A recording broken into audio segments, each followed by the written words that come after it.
Olá pessoal, tudo bem? Vamos voltar com a nossa terceira e última parte da aula de legislação especial. Você sabe que nós já falamos sobre a evolução histórica, já falamos sobre o Estatuto do Deficiente, já entramos na Lei 13.146 de 2015, já falamos sobre os tratados internacionais, sobre os conceitos, passamos pelos direitos fundamentais e agora nós vamos entrar em disposições gerais. Eu quero abordar com você dois pontos muito importantes que caem em prova. Vamos lá? Bom, o primeiro deles é a acessibilidade. Pessoal, quando eu falo acessibilidade, o intuito da norma ela é proteger o deficiente, seja físico, seja visual, seja auditivo, qualquer que seja a deficiência que a pessoa tenha, e ela dá acessibilidade a ele, certo? O que é dar a efetiva acessibilidade? Tá? É criar mecanismos para que esse deficiente se insira na sociedade de acordo com as normas arquitetônicas e urbanísticas, os projetos.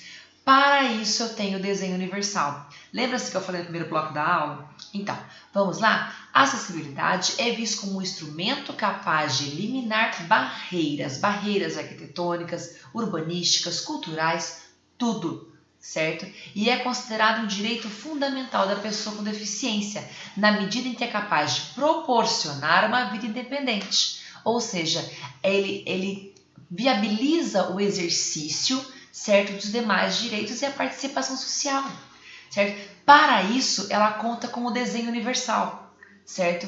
Ou seja, o artigo 56, ele traduz o que seria o desenho universal, a construção, a reforma, a ampliação, mudanças de edificações abertas ao público ou privadas de uso coletivo. O desenho universal, ele se coaduna com a ideia de acessibilidade porque ele constitui de técnicas que proporcionam a criação de produtos, ambientes, programas, serviços capazes de serem utilizados por todas as pessoas, inclusive pelos deficientes, porque eles vão adaptar a acessibilidade, vão adaptar aquelas construções, os projetos ao desenho universal que é imposto por esta lei, esse estatuto, entendeu? A fim de viabilizar o acesso do deficiente, seja ele físico, auditivo ou visual, certo? Não importa a deficiência, é o deficiente como um todo, geral, certo? Na prática, o desenho universal ele não pode ser utilizado em todas as situações. Casos em que deve ser adotada uma adaptação do razoável. Por exemplo, se eu já tenho um prédio construído, eu não posso demoli-lo integralmente para dar acessibilidade. O que eu vou fazer? Eu vou adaptar uma parte dessa construção, seja ela pública ou privada, para dar acesso ao deficiente físico. Certo? Esses temas de desenho universal também eles devem ser adotados como diretrizes curriculares. Veja-se, no capítulo da educação, nós falamos que é todo um contexto de grade curricular, todo um contexto de habilitações profissionais, cursos profissionalizantes, a fim de viabilizar novas técnicas para viabilizar o acesso do deficiente, certo? Então, toda a educação profissional e tecnológica e nos programas, projetos e linhas de pesquisa para viabilizar até mesmo a aprovação de um projeto visando a proteção do deficiente. Correto? Isso está inserido no artigo 56, 55, 56 e seguintes do Estatuto. Ou seja, todos os projetos são executados de forma acessível, tanto no âmbito da construção, da reforma, da ampliação ou da mudança de uso daquele imóvel, daquele logrador, daquela construção civil, certo? Os profissionais de engenharia e arquitetura, eles declaram a responsabilidade de atender todas as regras de acessibilidade previstas na legislação, certo? E cada um tem, de acordo com as suas normas técnicas, ARTs, eles devem declarar que são responsáveis por aquela obra.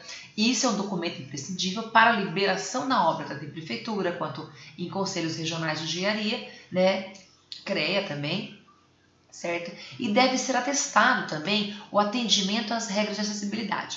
De que é isso? Na aprovação, no licenciamento, na emissão do certificado do prédio executivo, certo? Arquitetônico, urbanístico e instalação de equipamentos, e nos licenciamentos e emissão de certificados de conclusão de obra ou serviço, certo? A fim de comprovar que efetivamente, entendeu? Foi atendida aquela obra atendendo às finalidades do Estatuto. Certo?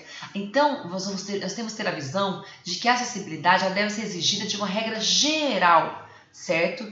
Tanto nas edificações públicas quanto nas privadas, inclusive nas já existentes, certo? Até para se adaptar ao meio social, ou seja, a sociedade hoje caminha, o direito hoje caminha para a quarta fase da visão, certo? A quarta fase do direito do deficiente. Por quê?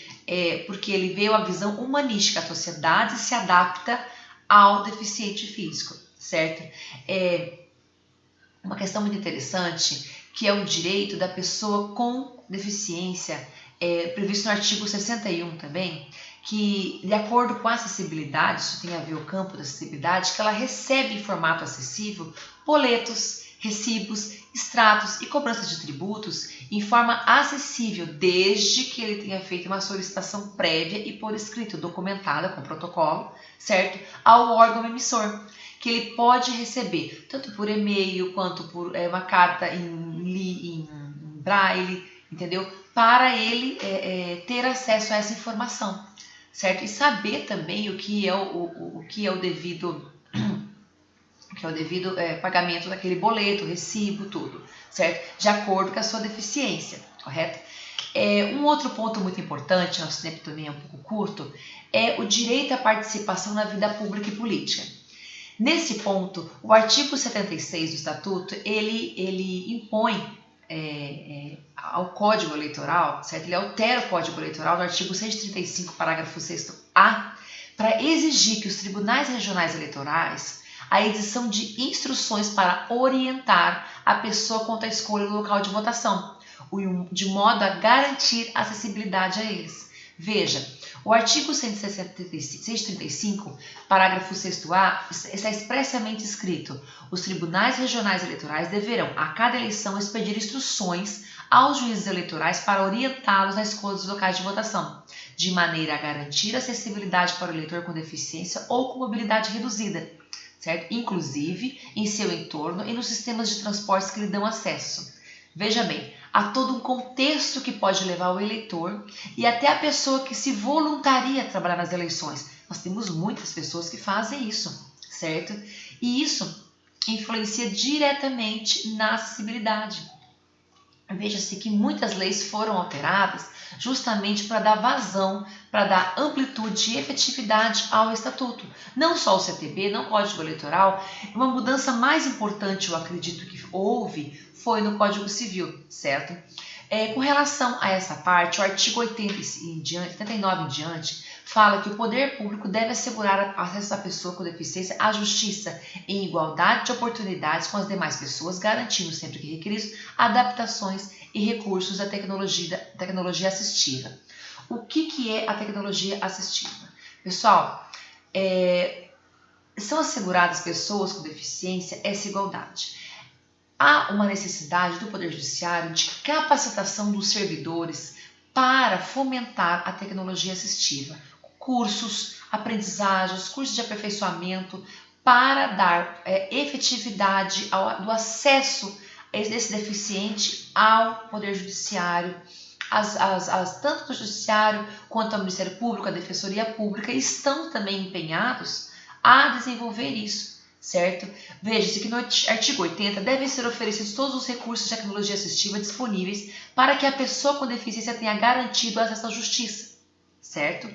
Isso é uma questão muito importante, porque o que são destinatários? São as partes como autor, réu, as testemunhas, os terceiros intervenientes, tanto os advogados, defensores públicos, membros do Ministério Público, os próprios juízes, certo? Nós também temos juízes deficientes, entendeu? Portadores de deficiência. Eles terão acesso a todo o conteúdo dos atos processuais de seu interesse, certo? Inclusive no exercício da advocacia, certo? Previsto no Estatuto da OAB, certo? Veja no artigo 81 que os direitos das pessoas com deficiência são garantidos por ocasião da aplicação de sanções penais, certo? Nós vamos ver agora também o artigo 83 que fala que os serviços notariais e de registro não podem negar ou criar óbices ou condições diferenciadas à prestação dos seus serviços, certo? Isso é muito importante, certo? A regra que veda o impedimento, imposição ou dificuldade ou criação de condições diferenciadas em razão da deficiência, ela constitui uma política que visa coibir a discriminação contra a pessoa com deficiência. Veja-se que todo o entorno, certo, desse capítulo de acesso à justiça, é fundamentado pela efetividade do acesso. Não adianta só um acesso previsto em lei, como está no estatuto, mas sim um acesso efetivo, na prática, da pessoa com deficiência ser atendida, ser amparada na justiça por esses recursos que são oferecidos pelo poder público e também por empresas privadas, não somente pelo poder público. O próximo ponto, eu acredito que seja o ponto mais importante, que é o reconhecimento do capítulo 2, certo? O reconhecimento igual perante a lei. Por que esse nome, certo? A pessoa com deficiência ela tem capacidade civil, certo? Segundo o Código Civil e tal como todas as demais pessoas, tá? O Estatuto, no artigo 114, ele altera o Código Civil para adequá-lo à norma em vários pontos, certo? Ou seja, para prever que são absolutamente incapazes apenas os menores de 16 anos, certo? Para prever que são relativamente incapazes os ébrios, os viciados em tóxico e aqueles que por causa transitória ou permanente não puderem exprimir a sua vontade, no artigo 4º, certo? E também para prever a capacidade das pessoas com deficiência de testemunhar em igualdade de condições com as demais pessoas. Isso é previsto no artigo 1518 do Código Civil, certo? Para prever a capacidade de casamento expressada autonomamente ou por intermédio de curador, artigo 1550 do Código Civil. Veja, ele também prevê que o desconhecimento como impedimento de longo prazo não descaracteriza um erro essencial sobre a pessoa quando ela quer anular o casamento, certo? Também é um ponto muito importante, ok? Diante das dificuldades das pessoas com deficiência de enfrentarem atividades diárias, o Estatuto ele trata de criar 2 institutos muito importantes, certo? Que hoje é muito utilizado, que é a curatela para o deficiente, não é a curatela do incapaz, certo? Ele é muito diferente. A curatela para o deficiente, a pessoa com deficiência e a tomada de decisão apoiada, certo? Apenas na curatela há uma redução da capacidade civil, ou seja, ele se torna relativamente incapaz para determinados atos da vida civil, certo? O Estatuto ele altera para adequar um regime de curatela à pessoa com deficiência, ao portador, à pessoa com deficiência, e não aquela curatela do absolutamente incapaz, certo? Como é a tradicionalmente vista pelo Código Civil. Veja, a ação de curatela, ao prever que a ação de curatela ela pode ser promovida pela pessoa com a limitação de longo prazo ou permanente que tiver dificuldade de exprimir a sua vontade. Ela pode ser tanto essa vontade transitória, como ela pode ser essa dificuldade, essa deficiência pode ser, ou ela pode ser temporária, certo? Ela pode ser transitória ou permanente, prevista no artigo 1767 do Código Civil, inciso 3º, salvo engano, certo? Essa curatela ela pode ser proporcional às necessidades do caso concreto. Veja bem, segundo as potencialidades da pessoa, nos limites da sua curatela, certo? E ela prevê o apoio necessário para a preservação de um direito de convivência familiar e comunitária da pessoa com deficiência em regime de curatela, evitando o acolhimento institucional. Veja, a própria família acolhe, certo? O artigo 84 ele fala que, quando necessário, a pessoa com deficiência será submetida à curatela, certo? E é facultada a pessoa com deficiência a adoção do processo de tomada de decisão apoiada. O que o Estatuto fala? Quando ele altera o Código Civil e institui a tomada de decisão apoiada, que é um outro instituto, veja bem, ele se caracteriza por uma escolha, certo? Ele está previsto no artigo 1783 do Código Civil e é uma escolha que a pessoa com deficiência faz em punho próprio, certo? Porque ela escolhe 2 ou mais pessoas de confiança, certo? Podem ser da família, para auxílio, acompanhamento, aconselhamentos para os atos da vida civil. Pode ser apenas para um ato, certo? Ele pode ter uma deficiência parcial, ele pode ter uma deficiência de locomoção, tudo, e ele adota essas pessoas, ele institui 2 pessoas daquela confiança, que são nomeadas pelo juiz, certo? Para auxiliá-lo nessa tomada de decisão apoiada, certo? Que são atos fundamentados, são atos revistos pelo Ministério Público, certo? E que é diferente da curatela. Na curatela, como eu já falei, se impõe uma restrição da capacidade civil, entendeu? Mas não há essa restrição na tomada de decisão. Ambos os institutos, tanto a curatela quanto uma decisão apoiada, ela tem uma finalidade protetiva. Veja que o artigo 85 ele fala que a curatela afetará tão somente os atos relacionados aos direitos de natureza patrimonial e negocial, certo? A curatela não alcança o direito ao próprio corpo, certo? A sexualidade, ao matrimônio, à privacidade, parágrafo 1º, certo? Ou seja, a curatela é um instrumento de proteção judicial concedido a uma pessoa com deficiência para auxiliar quanto aos atos da vida patrimonial, ou seja, ela protege o patrimônio, certo? Ela é protetiva, ela é extraordinária, são características dela.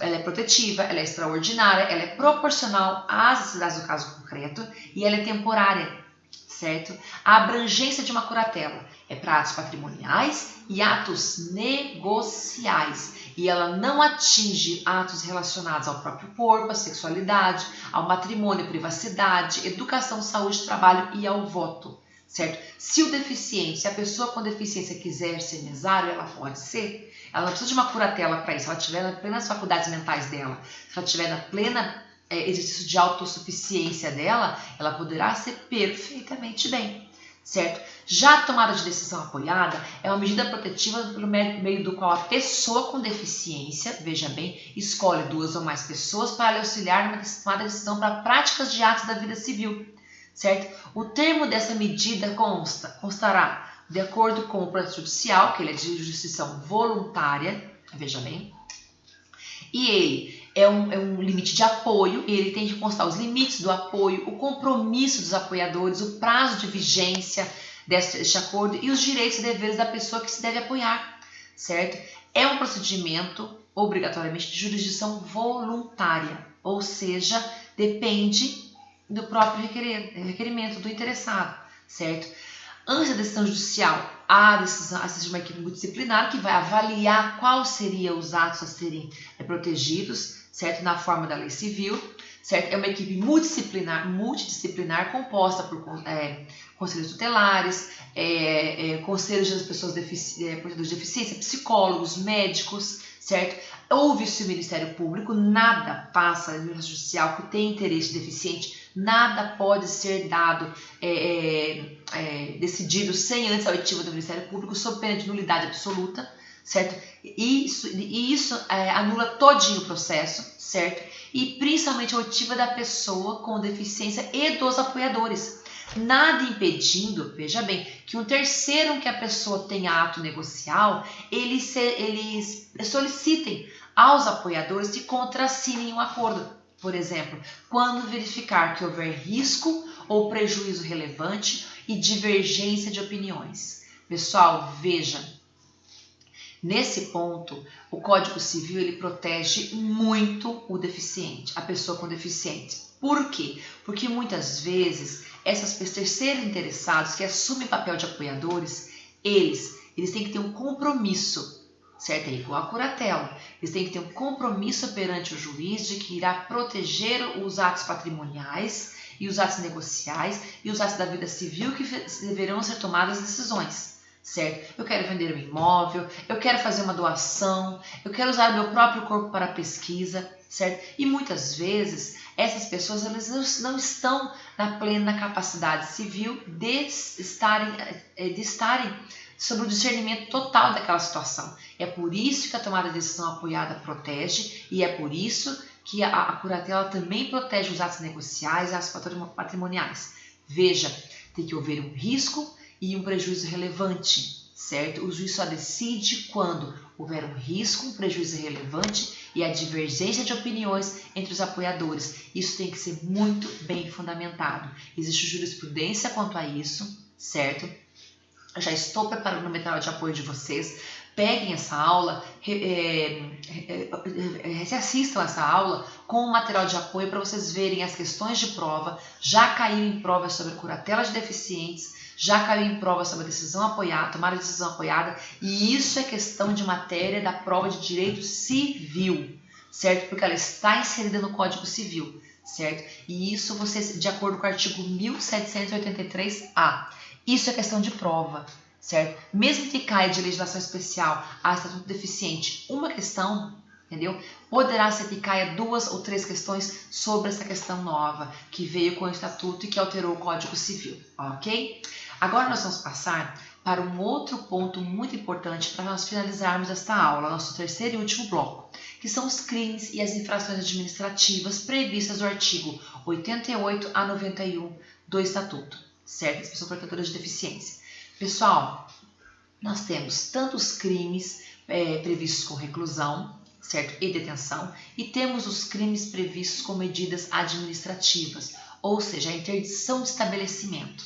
Veja, depende do caso específico, ele vai adotar a medida administrativa cumulativa com a sanção penal, certo? Além dessas notificações penais, o Estatuto da Pessoa com Deficiência, ele altera também a Lei 7853 de 89, que é a Lei de Contravenções Penais, para prever como crime punível com reclusão de 2 a 5 anos e multa as seguintes condutas, certo? Recusar, cobrar valores adicionais, certo? Suspender, procrastinar processo, fazer cessar a inscrição de aluno em estabelecimento de ensino, certo? Tem outros crimes pequenos, a gente fala crime anão, né? Pequenininhos, que foram alterados na Lei de Contravenções Penais, certo? Que não estão nesse rol que eu vou passar para vocês agora, que está no nosso material de apoio, certo? E previsto no Estatuto.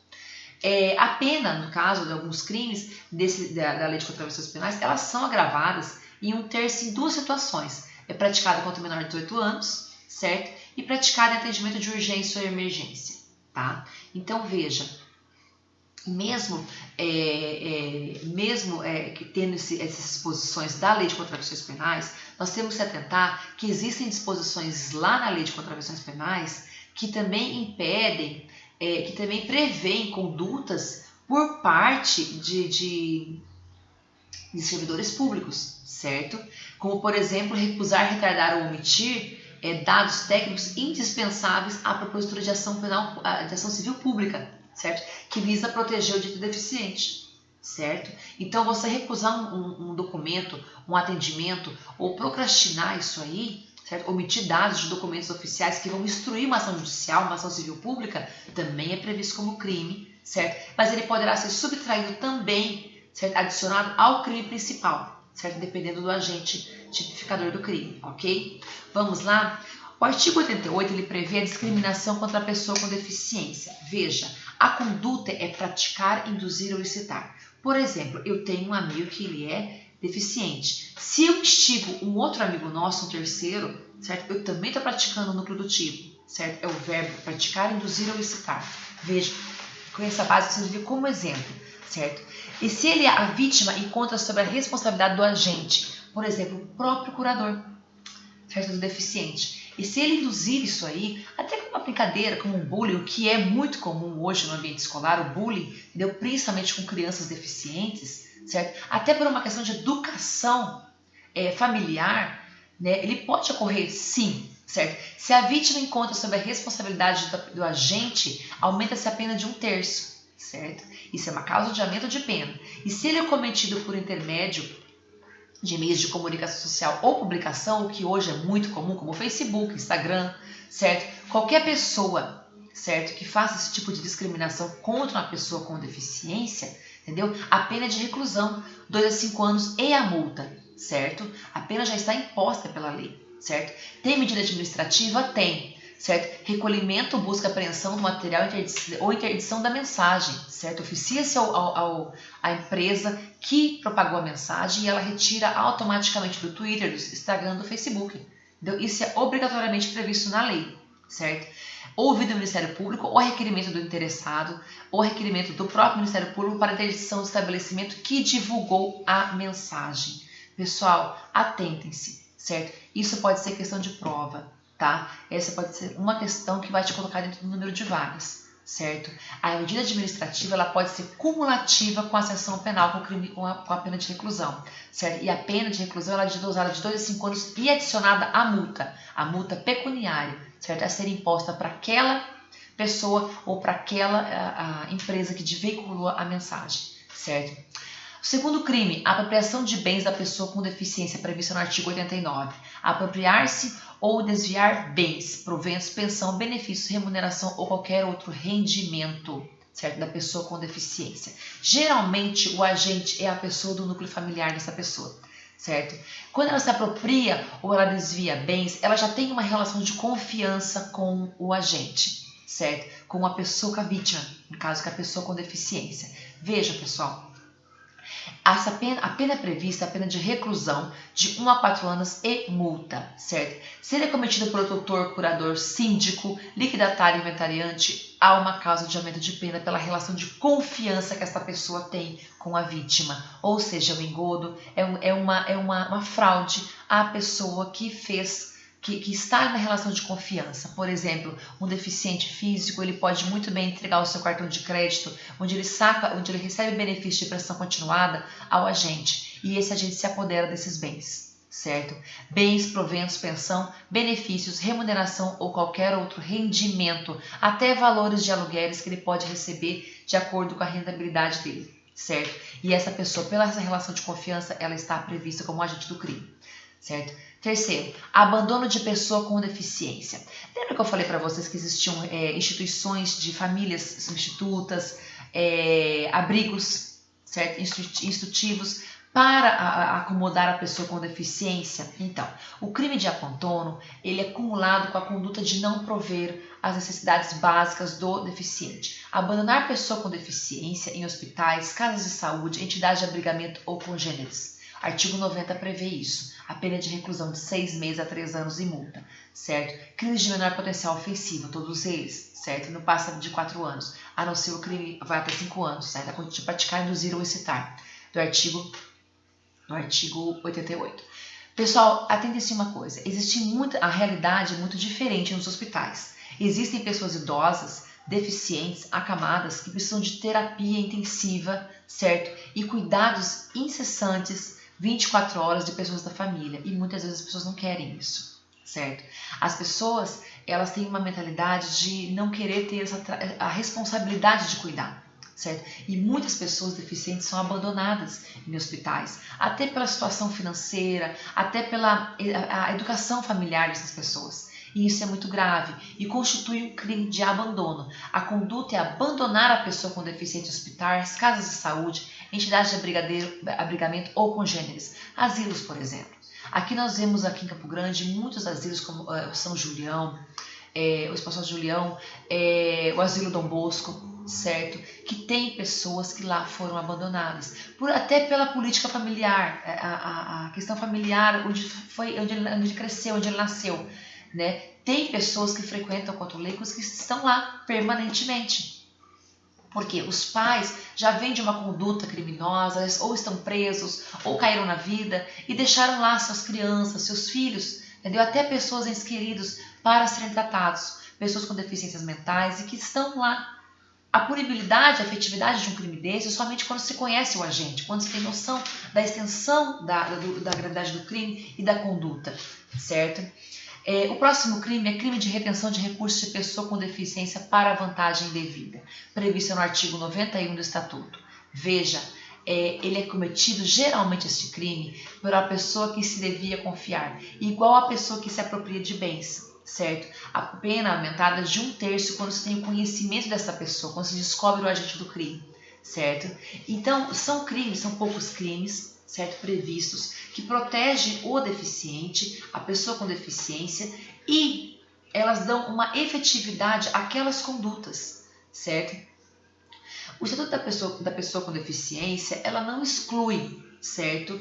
Outras normas já existentes ou as normas constitucionais. A exemplo da Convenção, como eu já citei no primeiro bloco, do Direito da Pessoa com Deficiência, o Protocolo Facultativo, certo? E o Tratado de Marrakech, que prevê a acessibilidade às pessoas com deficiência visual, certo?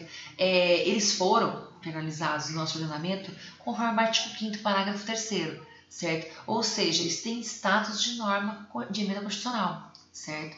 Então, pessoal, assim, olha, esse estatuto ele veio para dar amplitude e efetividade às políticas afirmativas e impor a criação de políticas mais severas, afirmativas, de todo um contexto da sociedade que está caminhando à proteção do deficiente.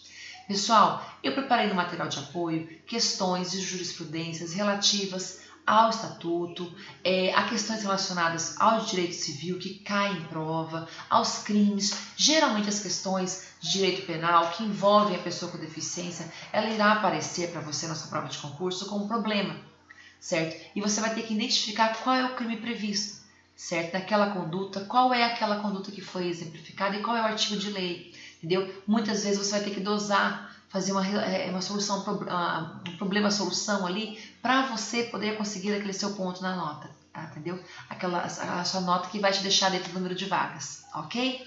Pessoal, espero que essa aula tenha sido muito produtiva. Eu sempre vou deixar uma mensagem para vocês ao final. Aproveitem, né? Para ter foco, pensar no que vocês realmente querem, qual é o seu objetivo da vida, certo? Você quer um concurso, você quer um concurso que tenha rentabilidade. Eu te dou um conselho muito apropriado para a ocasião. O foco que nós tivemos que ter em concursos públicos, ele está muito relacionado à nossa felicidade, certo? À nossa satisfação profissional. Se você visa um concurso que vai te pagar muito bem, lá na frente talvez você será cobrado, certo? Que você talvez não estará feliz com as suas escolhas. Então, foco no que você quer, no que você nasceu para fazer. Você quer fazer defensoria pública, você quer proteger, você quer ser um órgão mais fiscalizatório, como o Ministério Público, você quer julgar com a magistratura, você quer fazer analista judiciário, você quer fazer técnico judiciário, você tem vocação para isso, você nasceu para fazer isso, certo? Você tem a habilidade de desenvolver isso ao longo da sua jornada, certo? É isso que eu quero que vocês entendam. Entendeu? Muitas vezes o atrativo de um salário exorbitante, como magistratura, Ministério Público, não é aquilo ponto essencial, mas sim a satisfação de você estar no concurso público que você almejou, que você lutou pela vida toda, certo? E que você está ali satisfeito com as suas escolhas, porque um dia elas serão cobradas. E isso é muito importante para o nosso desenvolvimento pessoal, certo? Então eu espero que vocês tenham aproveitado essas 3 aulas. Eu tentei esmiuçar ao máximo os pontos mais importantes, o que cai nas provas, certo? E espero também que vocês tenham feito bastante proveito, tá bom? Espero revê-los em outra matéria, tá? Um grande abraço. Tchau, tchau!